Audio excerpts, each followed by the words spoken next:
Right now, across occupied Crimea and mainland Russia, drivers are sitting in lines stretching 5 to 10 kilometers long, just waiting to fill up their gas tanks. This crisis is hitting the world's second largest producer of crude oil, a nation that only trails the United States in total petroleum production. To keep its domestic economy moving, Moscow is now quietly buying refined petrol back from India. India normally imports 85% of its fuel needs. They are one of the world's largest energy consumers, yet they are now supplying the very superpower they usually buy from. The problem is technical. Raw crude oil is chemically useless to an engine until refined.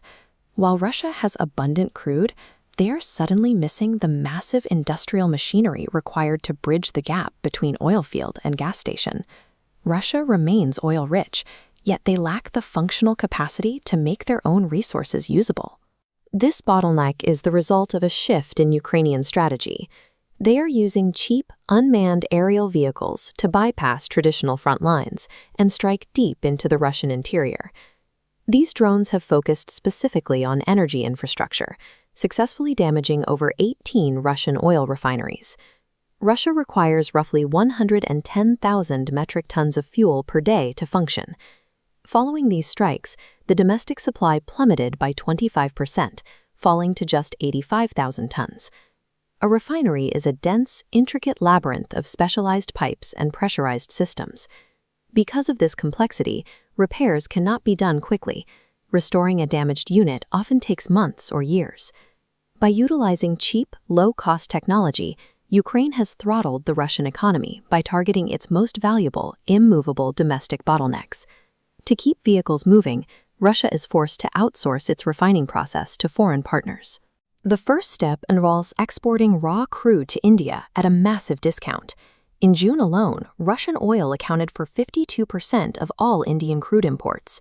India leverages its status as a global refining superpower to process that cheap Russian crude in facilities completely out of reach of Ukrainian drones.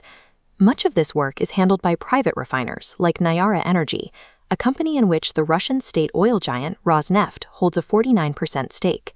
These private entities then ship the newly refined petrol back to Russia, often utilizing intermediary ports in the UAE and Belarus to complete the loop. To avoid international sanctions, the Indian government maintains it has no state involvement in these shipments, attributing the trade entirely to independent traders. Sanctions and drone strikes have forced a global superpower to launder its own oil through a neutral third party just to keep its economy functioning. For Russian civilians, the economic impact is immediate. In some regions, the price of a liter of gasoline has spiked by as much as 250%. This shortage has hit exactly as the agricultural harvest begins. Without a steady supply of fuel for tractors and machinery, the country faces a potential crisis in its domestic food supply. These disruptions are a central part of Ukraine's broader strategy to exert pressure on the Russian public and the Kremlin simultaneously. By targeting public utilities and isolating occupied territories like Crimea, Ukraine is creating a level of domestic dissatisfaction that is becoming increasingly difficult for the Russian government to ignore. The objective is to make the domestic cost of the invasion so high that the Kremlin is eventually forced to the negotiating table.